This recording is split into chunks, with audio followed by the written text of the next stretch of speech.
Hello friends. जो हम आज टॉपिक करने वाले हैं वो है लाइट से रिलेटेड। और लाइट में जो दो फिनोमिनाज मेन आते हैं वो है एक रिफ्रैक्शन एंड एक रिफ्लेक्शन। तो आज हम रिफ्रैक्शन करेंगे और उसके लॉस के बारे में पढ़ेंगे और हम देखेंगे इसकी एक एप्लीकेशन जो है बेंडिंग ऑफ लाइट, जहाँ पे हम एक सिक्का जो है पानी के अंदर हम रखते हैं, एक गिलास के अंदर रखते हैं तो वो हमें थोड़ा ऊपर उठा हुआ दिखाई देता है। उसका कॉज भी रिफ्रैक्शन है। तो इसे हम रिलेट करेंगे वो ऐसा क्यों होता है, ये हम वीडियो के एंड में करेंगे। तो सबसे पहले हम देखेंगे रिफ्रैक्शन होती क्या है और इसके लॉस क्या हैं। तो रिफ्रैक्शन होती है जब एक लाइट एक मीडियम से दूसरे मीडियम में जाती है तो वो अपने पाथ से मुड़ जाती है। तो उसका मुड़ना किस डायरेक्शन में मुड़ेगी वो डिपेंड करता है दोनों मीडियम्स के ऊपर। तो यहाँ पे जो मैंने एग्जांपल ली है वहाँ पे एक लाइट आ रही है एयर से और वो पानी में जा रही है। तो यहाँ पे हम मीडियम्स को लेंगे रेयरर और डेंसर। तो रेयरर मीडियम और डेंसर मीडियम रिस्पेक्टिव होते हैं, एक दूसरे से रेयरर है, एक मीडियम दूसरे से रेयरर है या दूसरा मीडियम पहले से डेंसर है, वो हमें यहाँ चेक करना होता है। अगर मैं एयर एंड वाटर की एग्जांपल लूँ तो यहाँ पे वाटर जो है ज़्यादा डेंसर है एज़ कम्पेयर टू एयर के। अगर इसके अलावा वाटर के साथ मैं मर्करी ले लूँ तो वहाँ पे हमें पता है मर्करी जो है वो ज़्यादा डेंसर है एज़ कम्पेयर टू वाटर के। तो अगर कोई लाइट एक रेयरर से डेंसर की तरफ जाती है तो यहाँ पे मैंने एक नॉर्मल ड्रॉ करा है, तो वो अपने नॉर्मल की तरफ आ जाती है, टूवर्ड्स इट्स नॉर्मल। ठीक है, तो यहाँ पे जो डेफिनेशन है वहाँ भी आप देख सकते हो कि when a ray of light passes from a rarer to denser medium it bends towards the normal. और अगर वो डेंसर से रेयरर में जाएगी तो अवे फ्रॉम द नॉर्मल, तो नॉर्मल से दूर चली जाएगी। तो इस डायग्राम से हमें ये एक्सप्लेन हो रहा है जो हमारा फर्स्ट लॉ है कि रेयरर से डेंसर में अगर जाती है तो क्या होता है, उसके साथ वो नॉर्मल की तरफ आ जाती है। उसके अलावा यहाँ पे angle of incident and angle of reflection भी शो हो रहा है। एंगल ऑफ इंसिडेंट होता है इंसिडेंट रे एंड नॉर्मल के बीच में angle, and angle of refraction होता है रिफ्रैक्टेड रे एंड नॉर्मल के बीच में एंगल। तो इन्हीं को देख के हम इनके लॉज के बारे में पढ़ते हैं।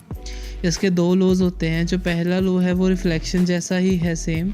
तो पहला लॉ है कि इंसिडेंट रे, रिफ्रैक्टेड रे एंड द नॉर्मल तीनों चीज़ें वो एक ही प्लेन पे लाई करेगी। मीन्स अगर मैं एक्स वाई प्लेन लूँ तो वो एक्स वाई पे ही लाई करेगी, वो अपने जेड प्लेन में नहीं आएगी। तो उसी प्लेन के साथ टकराती हुई जाएगी, उसी के साथ टच करती हुई जाएगी, किसी और प्लेन में नहीं आएगी। सिंपल ये लॉ है। सेकंड लॉ जो है वो किसी दो गिवन मीडियम्स के लिए है। मान लो मैंने एक पानी लिया है और दूसरा एयर लिया है। तो एयर और पानी के केस में यहाँ पे हम एयर और पानी की बात करेंगे। वहाँ पे जो इंसिडेंट रे एंड रिफ्रैक्टेड रे है वो दोनों चेंज होती रहेंगी। अगर मैं इंसिडेंट रे को चेंज करूँगा तो ऑब्वियसली जो रिफ्रैक्टेड रे की वैल्यू है वो भी चेंज होगी। तो यहाँ पे अगर मैं इसका साइन लूँ, sine i upon sine r, वो हमेशा कांस्टेंट रहता है फॉर गिवन मीडियम्स। ठीक है, तो इसको हम रिफ्रैक्टिव इंडेक्स भी बोलते हैं। तो रिफ्रैक्टिव इंडेक्स जो यहाँ पे वैल्यू आएगी वो एयर एंड वाटर की आएगी और वो वैल्यू हर एक एंगल के लिए सेम रहेगी। अगर मैं इसकी जगह पे वाटर और मर्करी लूँ तो उसका रिफ्रैक्टिव इंडेक्स अलग होगा। तो दोनों के रिस्पेक्टिव आएगा आंसर, मीन्स दोनों मीडियम वही होने चाहिए। और तब यहाँ पे अगर मैं कभी भी वो एक्सपेरिमेंट करता हूँ और किसी भी एंगल से करता हूँ और जब उन दोनों एंगल्स का साइन लेके उन्हें डिवाइड करूँगा तो वो कांस्टेंट आता है। इसे स्नेल्स लॉ भी कहते हैं और ये बहुत इंपॉर्टेंट है, इसे अच्छे से हमें लर्न कर लेना है। ओके, उसके बाद जो रिफ्रैक्शन है वो यही है कि ग्रेजुअली चेंज होता है इसके मीडियम्स के अकॉर्डिंगली। हम वो पढ़ चुके हैं पहले ही कि refraction of the change in the direction of a wave passing from one medium to another और from a gradual change in the medium. ठीक है, तो एक मीडियम से दूसरे मीडियम में आके वो चेंज हो जाता है। ये मैंने डेफिनेशन यहाँ पे शो की है ताकि आप इसे अच्छे से लर्न कर सकें।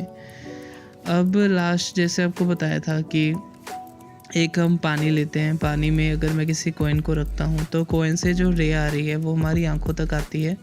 लेकिन होता क्या है, जब वो रे पानी से एयर में आएगी तब वो अपना नॉर्मल से क्या होगा, दूर चली जाएगी, क्योंकि वो डेंसर से रेयरर में आ रही है।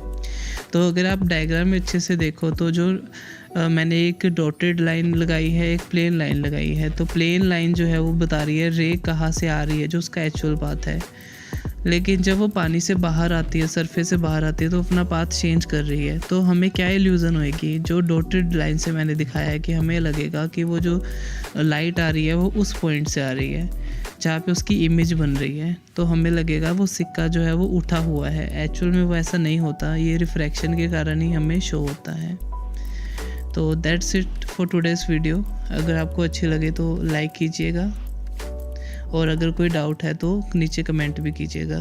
Thank you.